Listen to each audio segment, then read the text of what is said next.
What's up, Goon Squad? It's your boy Jody back again, and I have a new video series that I'm beginning, and it's going to be exclusively associated with Legacy Lands.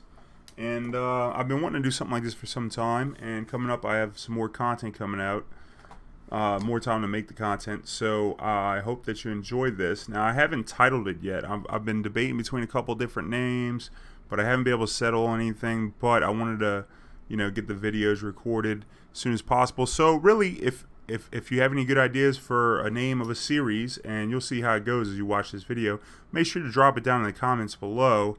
And I will be doing a giveaway, and I'll give a draft set to whoever, a draft set of Dominaria to whoever comes up with the name that is the sweetest for this series. So I hope you enjoy it, and let me know your ideas too, and we'll get right into it. So my plan is to keep everybody updated with the Legacy Lands deck every week. I don't have as much time to stream it as often as I'd like, but I'd like to have this as like a kind of a journal log of updates to the deck, changes to the meta, how they affect the deck. And if you don't know much about the Legacy Lands deck, just be sure to check out the video link down below to my over 1 hour video that is a good introductory video to what Lands does, how it plays, what its strategies are. Definitely want to check that out if you're not familiar with the deck already. This list I have in front of you, and the one we're going to try this week, is a pretty standard list. The things you look for in a lands list that stand out are the one of lands, which we find here: the Barbarian Ring, the Ancient Tomb, the Glacial Fortress, the Karakas, and the Tabernacle. Any number of these can be in the sideboard or main. This list includes all of them in the main. Another key difference is the reduction of fetch lands. We go down to 2 fetch lands, where usually I play 3, but we get a max out on all the groves since we're going to play 3 punishing fires. I do cut a grove when I cut a punishing fire, but since I think the punishing fires are really important right now, of course, Deathrite Shaman's ever present. Half the time when you play against somebody, you're going to want to punish a fire for the Deathrite Shaman.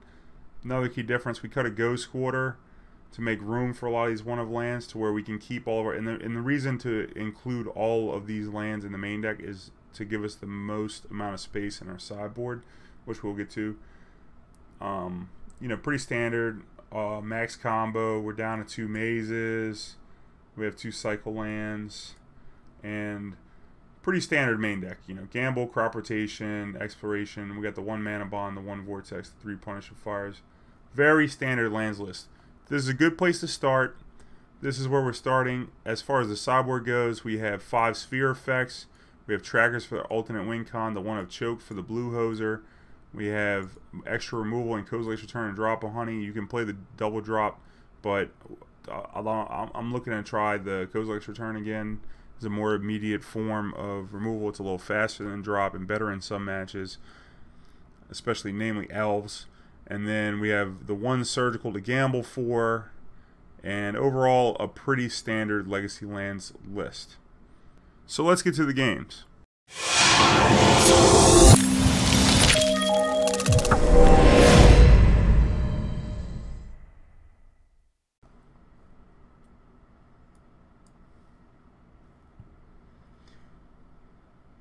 Okay, now when you look at this opening hand, we have the crop rotations with no acceleration. We have 3 tutors. This can go get a gamble. It's a little slow, this hand with no acceleration, but we have all the cards that we want. We can produce a combo early, so let's give it a try. Well, not early, but let's give it a try.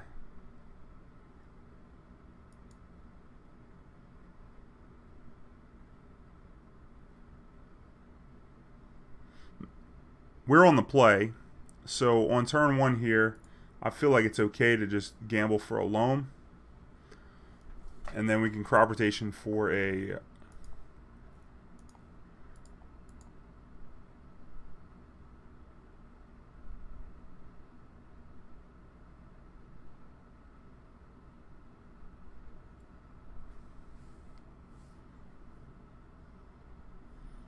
usually I don't like to gamble this early in the game, generally because you don't know what your opponent's playing.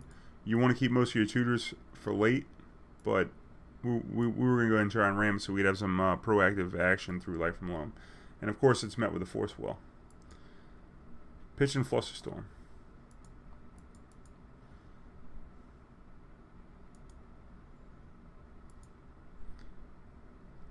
So we're not really sure exactly what our opponent's on with the Flusterstorm. It could. I'm assuming that this is a some sort of show and tell deck, if I were to guess.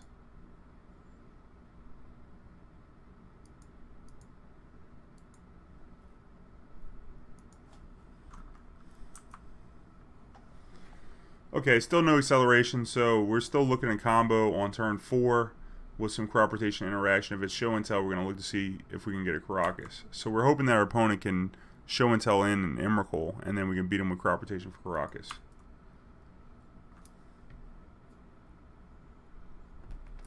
Okay, Ponder. Opponent's looking.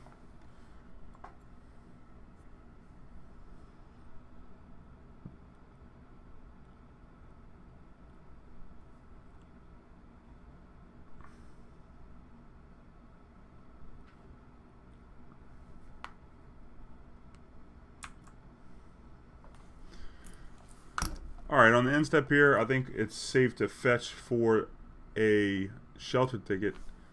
Might as well get it while our lands are tapped now. It's good to fetch for the Thicket early. That way we can crop rotation away to turn our Loam into a draw engine later on in the game.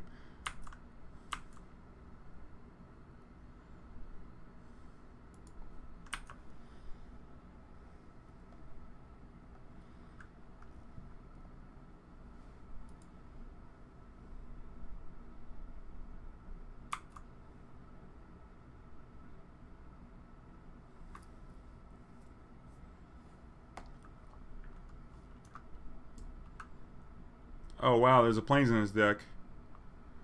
This could be...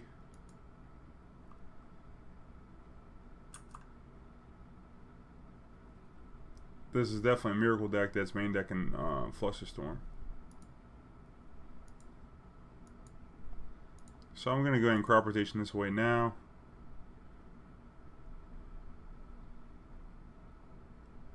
And bog our opponent. Take him off the Ponder.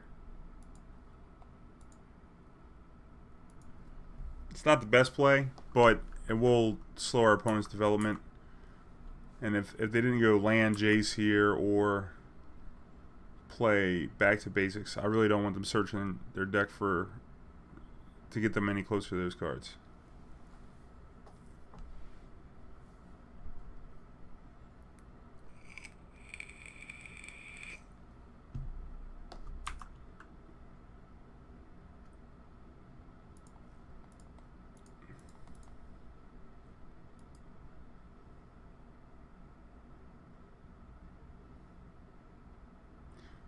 So we go ahead and punish far now. We have the mana up.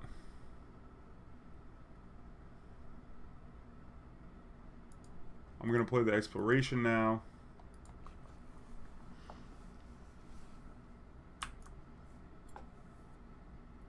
And I decided to keep the Wasteland in my hand just so we won't show it to our opponent. So maybe our opponent will play a Tundra. Had our opponent countered the Exploration, then I definitely would have played the Wasteland. I just didn't want to play it this turn.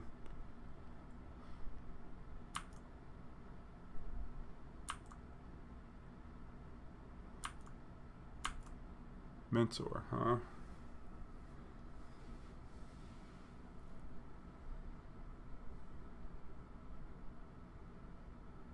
Three cards in hand. I feel like this turn we definitely want to try and get punish it for his Mentor. We could try and do it in response to our opponent, but if we play the Grove, it's going to give away that we have that line.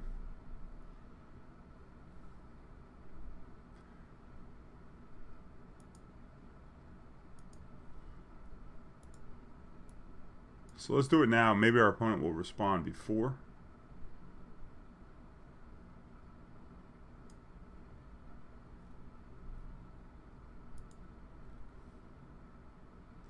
We don't have a mountain in our deck, but we can Ghost Quarter for force and then crop rotate into another Grove and punish fire this thing.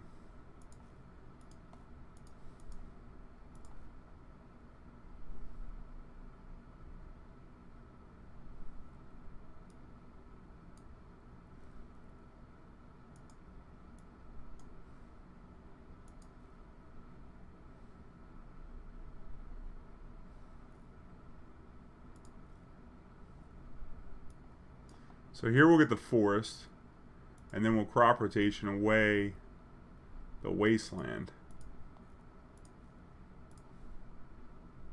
to get a fetch land for a Taiga.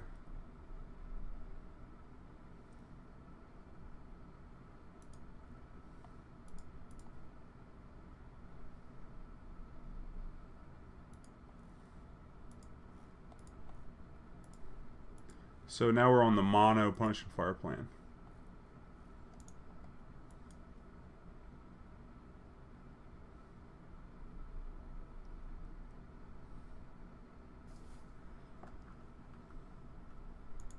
And the reason why we got a fetch land for a Taiga there instead of a second grove is just because we wanted to thin our deck a little bit more, and it's not likely we're going to need multiple groves since our opponent probably won't have access to surgical extraction.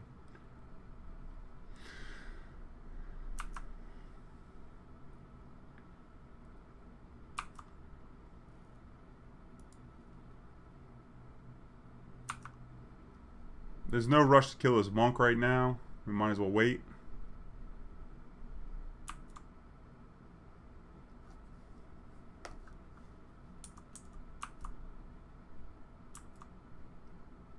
We really just don't want our opponent to jam it back to basics on us.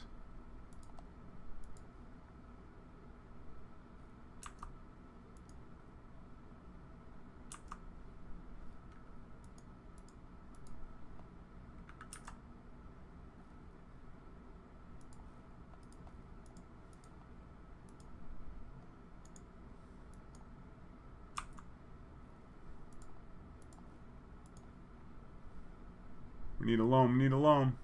That's a loam. This could be a hardcast force well. Nope. Might have been better to pick up the punch and fire to try and make our odds of hitting the loam higher.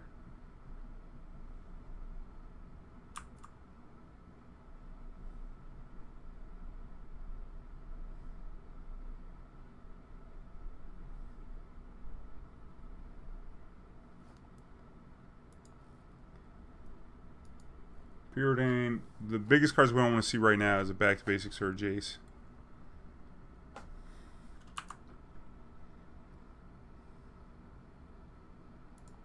And on this end step, I'm just going to copy the forest. That way, if we do have to tap the designated stage for mana, at least, and we'll untap through back to basics.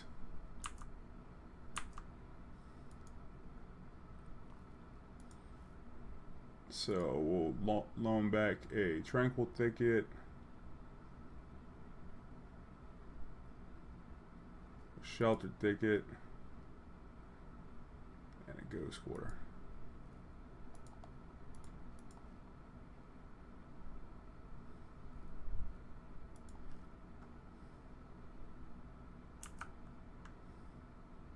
So at this point, we're just trying to cycle until we can hit a Mana Acceleration land or a Dark Depths. Oh, Lord. Okay, well, with that preordain on the stack, we're just going to go ahead and kill this thing.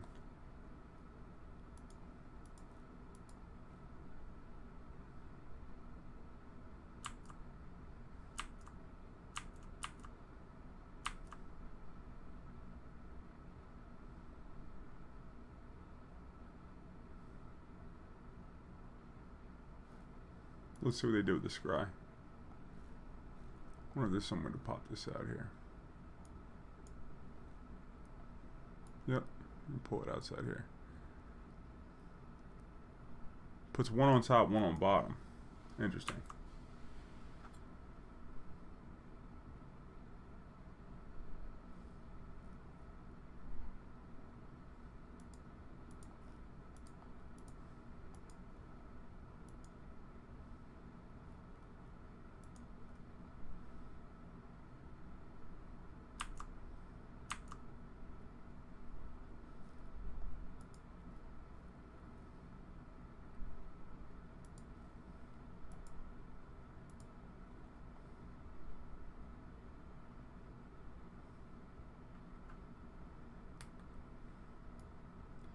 Okay, well, we definitely want to get the Cycle land and the Dark Depths.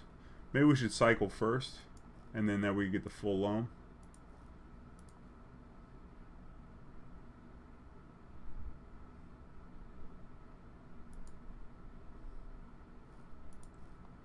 So we'll get 2 cycle lands in Dark Depths.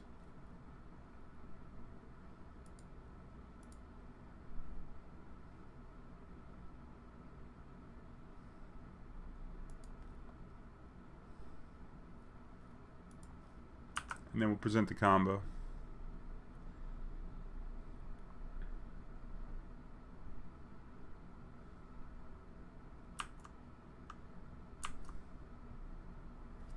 So now our opponent's forced to come up with a Swords to Plowshare or some kind of blocker through V-Click or something.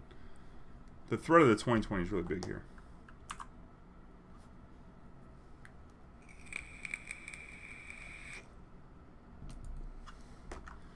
We're not going to try and block that, just in case our opponent does have Jace the Mind Sculptor.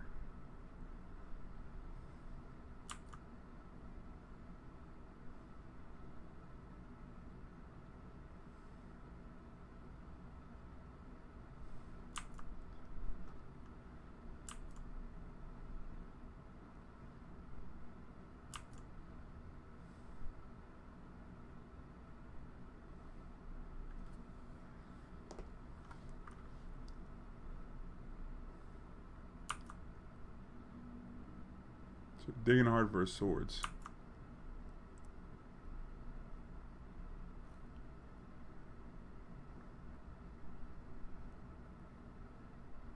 Chose to shuffle, drew a card.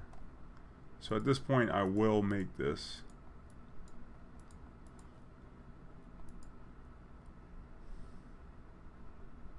And that's the game.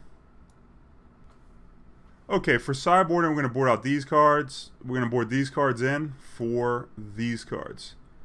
And generally in this match, it's more about card quantity than card quality. So we go ahead and shave the gambles. There's no one particular land that we really need in this matchup that stands out above the others. So we can also shave on crop rotations. Manabond's not that good because they will have graveyard hate. We almost always board it out. Karakas and the mazes and the Bojuka Bog are pretty weak. But I am keeping in the Tabernacle, which I normally board out since our opponent showed us 2 Mentors.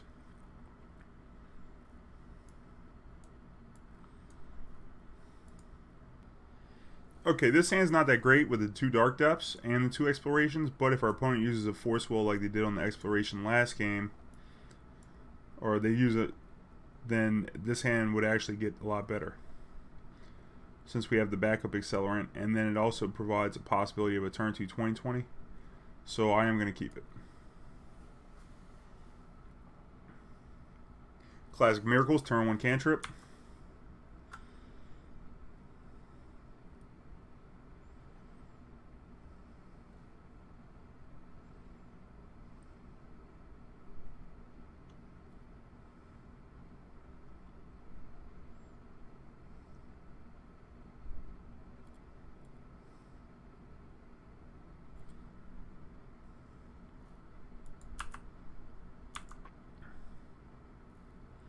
And that was not a good draw. This hand was already kind of tight, but now it just got a lot worse.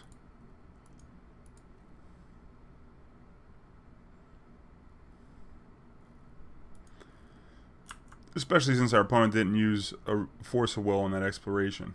Our hand's really clunky.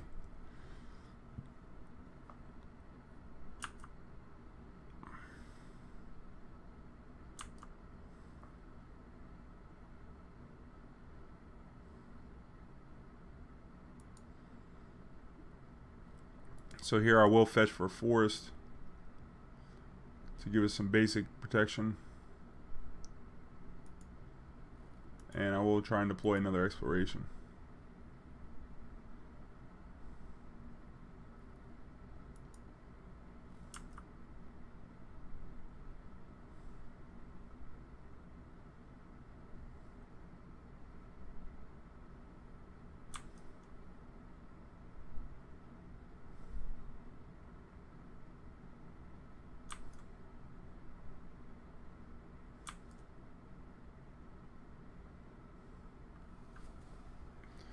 It was actually a mistake to play as Dark Depths because it gives our opponent the extra information knowing that we can combo off soon. that will also make them use their cantrips more aggressively slanted towards removal, as well as keeping a land in our hand makes Tireless Tracker a better draw.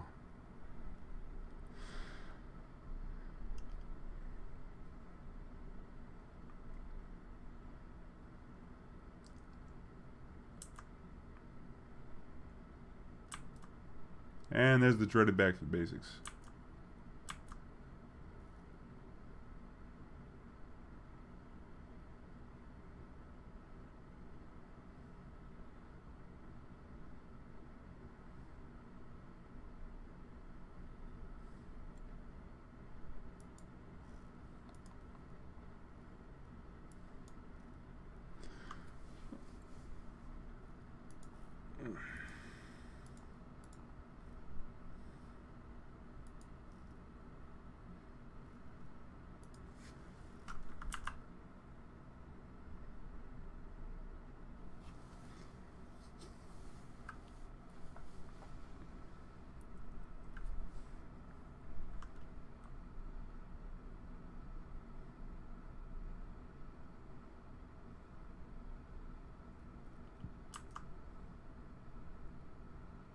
His mentor is going to be a big clock on us. Backed up by the disruption back to basics. This is going to be a tough game to try and win.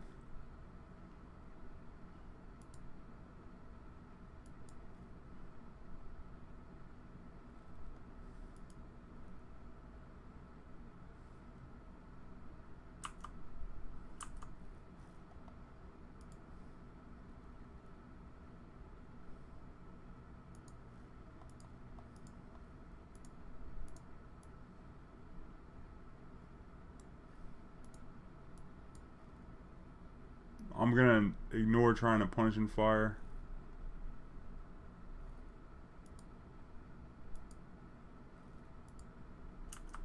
So now we have it set up to where we're just looking for a Thespian stage or a Ghost Quarter. Although our opponent does have 3 basic planes in their deck.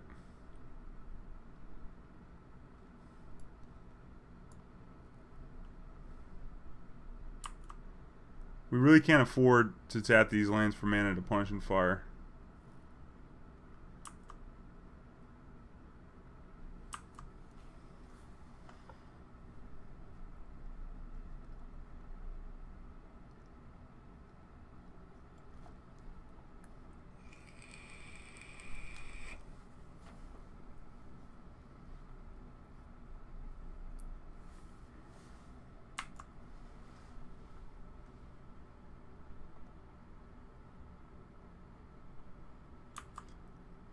Naturally has the fetch line after the brainstorm.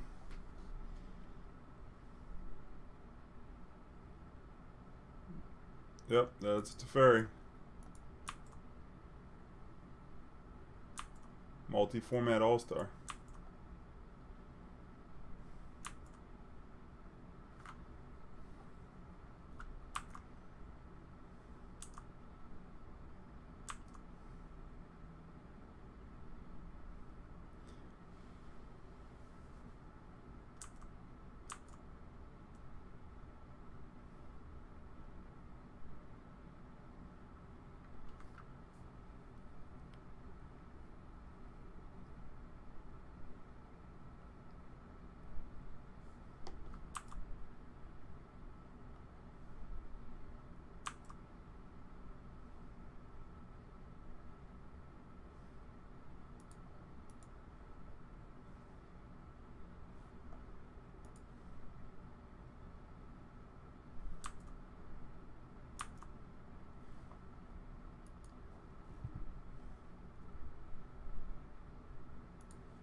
And we're dead.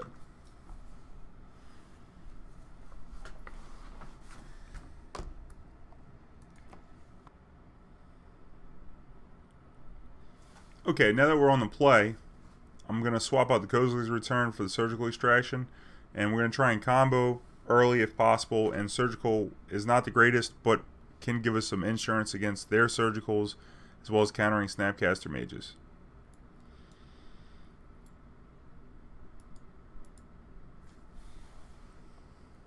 Yes, we would love to play first. Alright, this hand has a turn to 2020. So I think we should give it a try.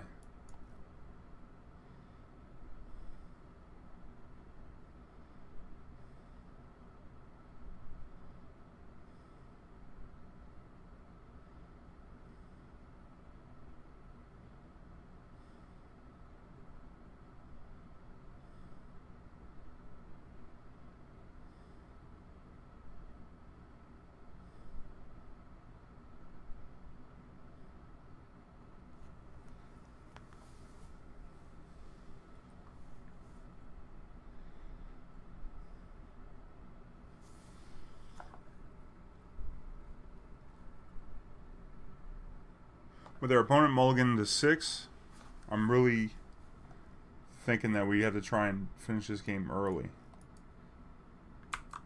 So, the most important thing in Legacy is learning how to sequence. So, I think at this point, we get turn 1 crop rotation. That gives away a lot of information, especially since we're planning on grabbing Dark Depths.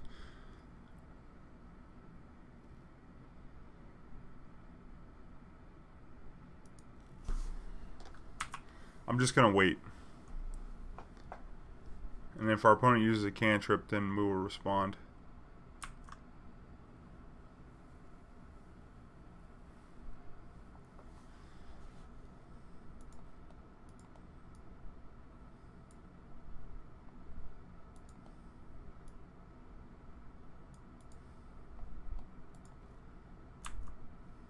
Alright, never mind. Change my mind. We're going to do it after. I feel like we don't want them to fish up a white source or Swords to Plowshares.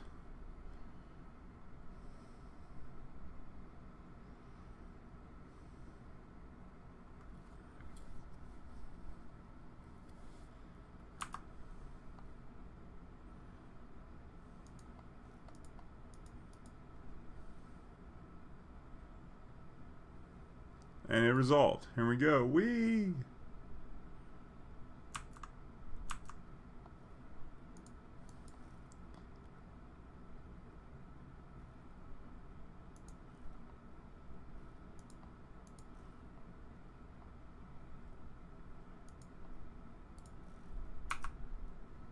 Alright, hopefully they can't beat it.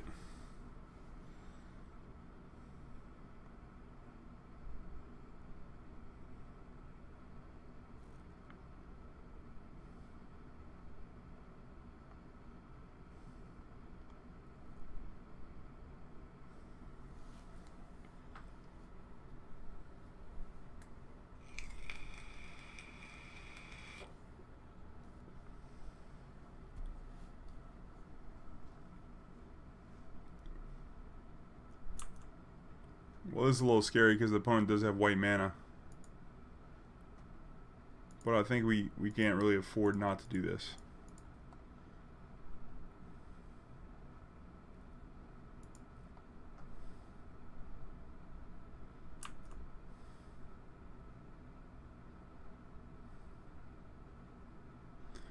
And they're fishing.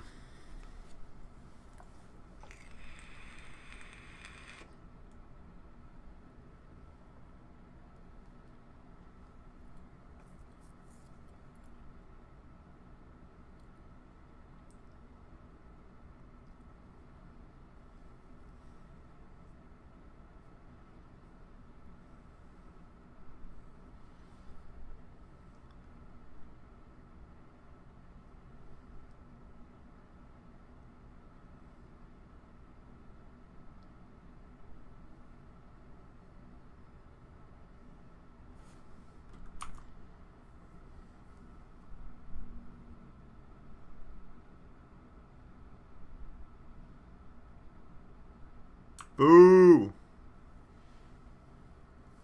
Alright, so we really need to see a Loam here. And we drew it!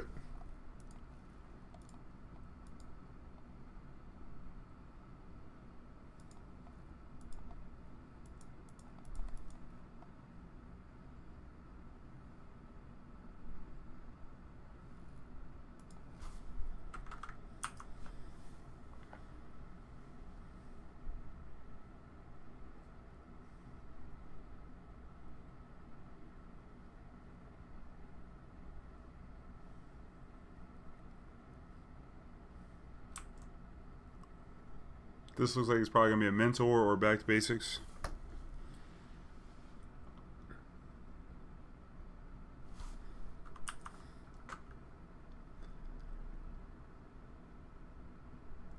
We're not planning on Loam this turn, so we should just take a draw.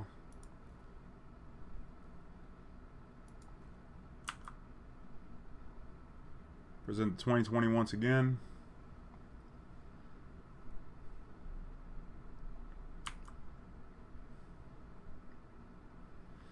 Okay, so now we have an interesting decision point.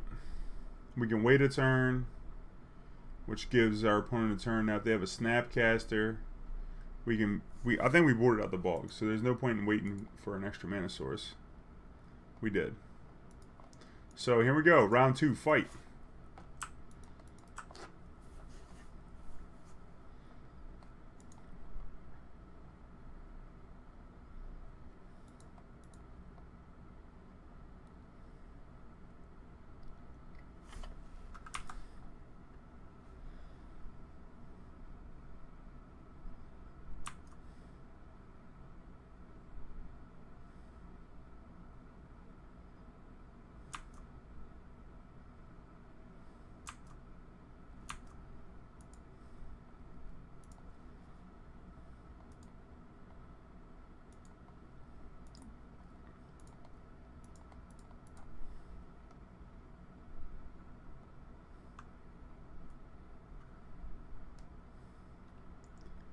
Force Will, Pigeon Force Will. It's not the worst. As long as we can hide from some graveyard hate, we'll be okay.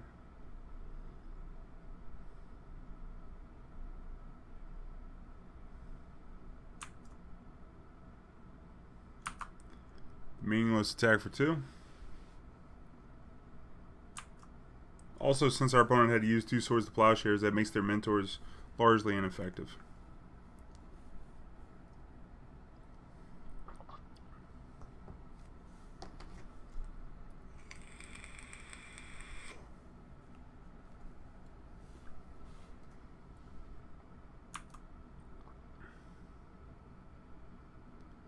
Put 1 on top, 1 on the bottom, huh?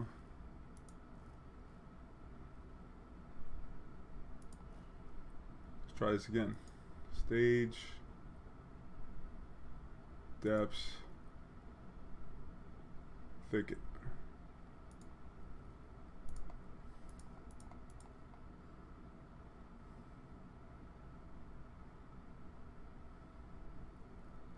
It's a spell pierce, y'all. I think at this point we will crop rotation. And then we get the Ancient Tomb out of our deck. And pay for the spell pierce. Surprise!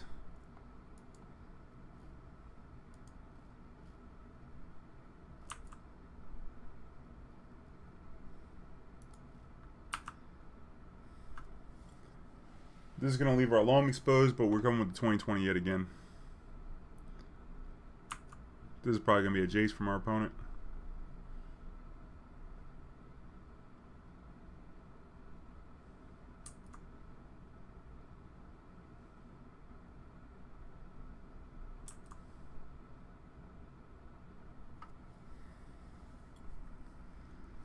So he has 2 Brainstorms to find a Swords to Plowshares.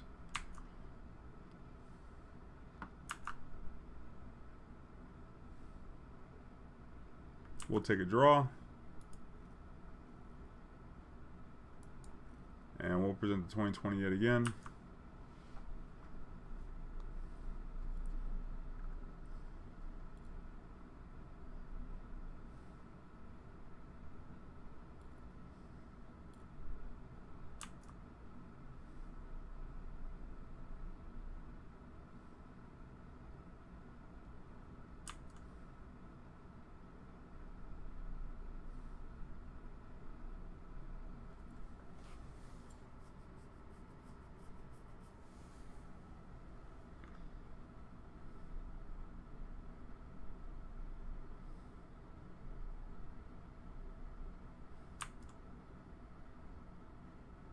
Oh, opponent gave up on attacking.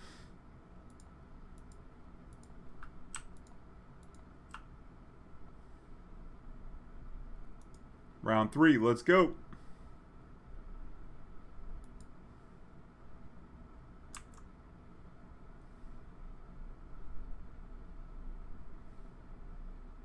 Please be dead. Oh, and that's the match.